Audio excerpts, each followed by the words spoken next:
BRS నుండి అందరూ jump అయితే అక్కడ మిగిలేది ఎవరు? అసలు హరీష్ రావు కూడా వెళ్ళిపోతారనే టాక్ నడుస్తోంది. బీఆర్ఎస్ ను నడిపించడంలో కేసీఆర్ తో పాటు కేటీఆర్ కూడా ఫెయిల్ అయ్యారా? ఇటీవల కాంగ్రెస్ నేతలు చేస్తున్న హెచ్చరికలన్నీ వాస్తవాలేనా? గులాబీ బాసు భవిష్యత్తు ఎలా ఉండబోతోంది?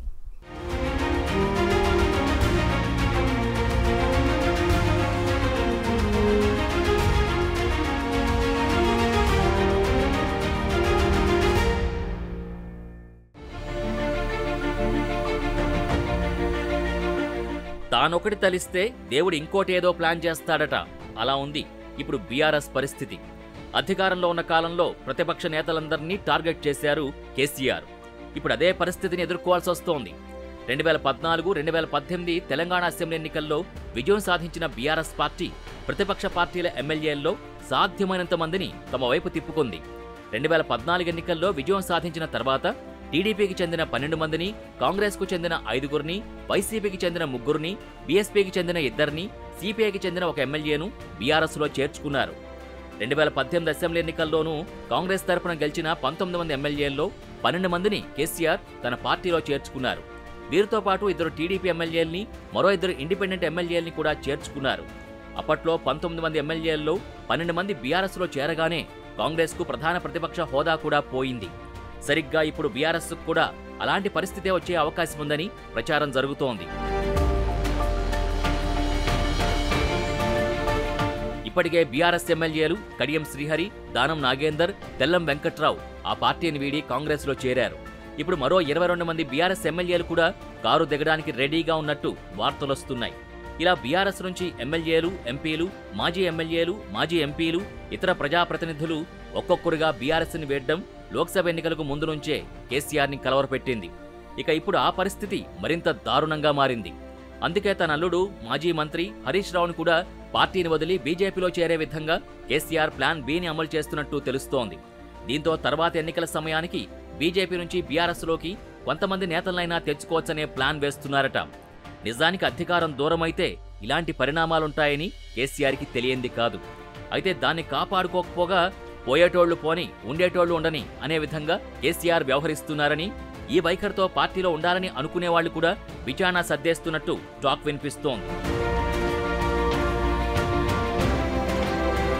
బీఆర్ఎస్కు చెందిన 25 మంది ఎమ్మెల్యేలు కాంగ్రెస్లో చేరబోతున్నారంటూ ఇటీవల మంత్రి ఉత్తమ్ కుమార్ రెడ్డి చేసిన సంచలన వ్యాఖ్యలు తెలంగాణ రాజకీయాల్ని హీటెక్కించాయి.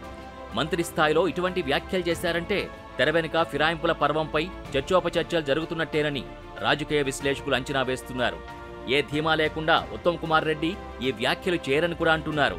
ఇక లోక్సభ ఎన్నికల తర్వాత కేసీఆర్కు బీఆర్ఎస్ పార్టీకి మనుగడే ఉండదని ఉత్తమ్ కుమార్ రెడ్డి గతంలోనే పేర్కొనడం ఇందుకు నిదర్శనమని విశ్లేషకులు అభిప్రాయపడుతున్నారు.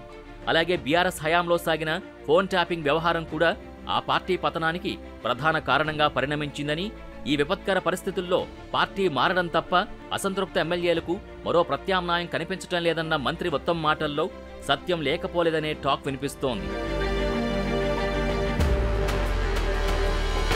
మాజీ మంత్రి మేడ్చల్ బీఆర్ఎస్ ఎమ్మెల్యే మల్లారెడ్డి కూడా కారు దిగి తన మదర్ పార్టీ సైకిల్ ఎక్కేందుకు సిద్ధమవుతున్నారనే టాక్ వినిపిస్తోంది. అందుకు మేడ్చల్ నియోజకవర్గ బీఆర్ఎస్ ముఖ్య నేతలతో రహస్య మీటింగ్ ఏర్పాటు చేసి సమాలోచనలు జరిపారట.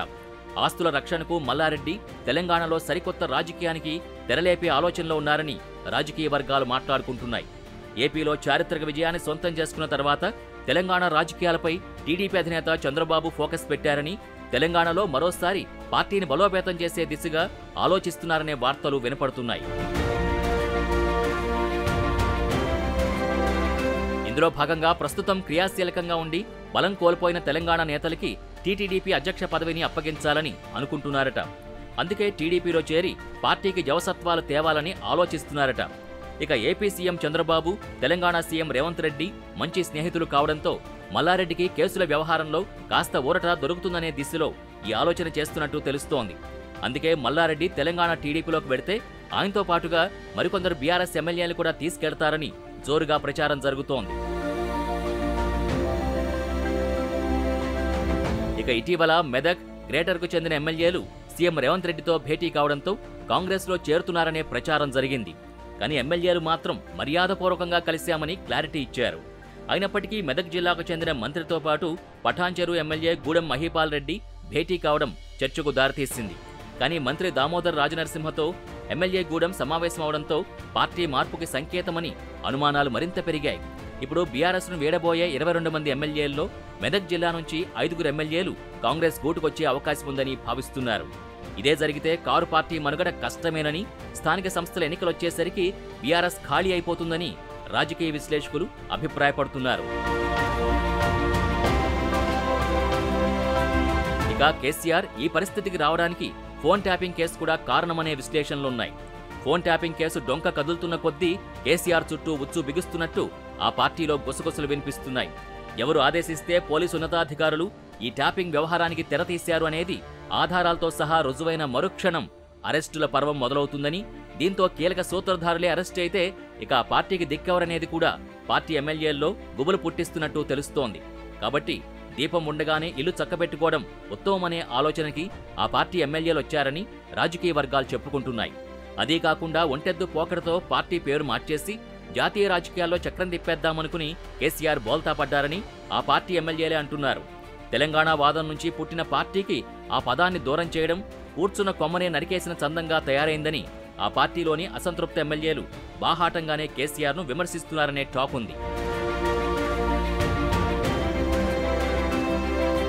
దీనికి తోడు ప్రస్తుతం కేసీఆర్ పార్టీని పట్టించుకునే పరిస్థితిలో లేరన్న అభిప్రాయం అందరిలోనూ ఉంది. కూతురు కవిత అరెస్టును కేసీఆర్ జీర్ణించుకోలేకపోతున్నారనే టాక్ ఉంది. కవితను బయటికి తీసుకురావడానికి పడరాని పాట్లు పడుతున్నట్టు సమాచారం. ఈ సమయంలో తెలంగాణలో బీఆర్ఎస్ని నామరూపాలు లేకుండా చేసేలా 2 జాతీయ పార్టీలు పావులు కదుపుతున్నట్టు ప్రచారం సాగుతోంది. అలాగే అధికారం కోల్పోయిన తర్వాత కొద్ది రోజులకే కేసీఆర్ అనారోగ్యానికి గురికావడంతో పాటు అసెంబ్లీ, లోక్సభ ఎన్నికల్లో ఓటమితో మానసిక క్షోభని అనుభవిస్తున్నారని, ఇక కేసీఆర్ పార్టీని కానీ రాష్ట్రాన్ని కానీ చూసుకునే పరిస్థితుల్లో లేరని ఆ పార్టీ వర్గాలు భావిస్తున్నాయి. అందుకే బీఆర్ఎస్ ఎమ్మెల్యేలు తమ దారి తాము చూసుకుంటున్నారని అభిప్రాయాలు పెరిగాయి.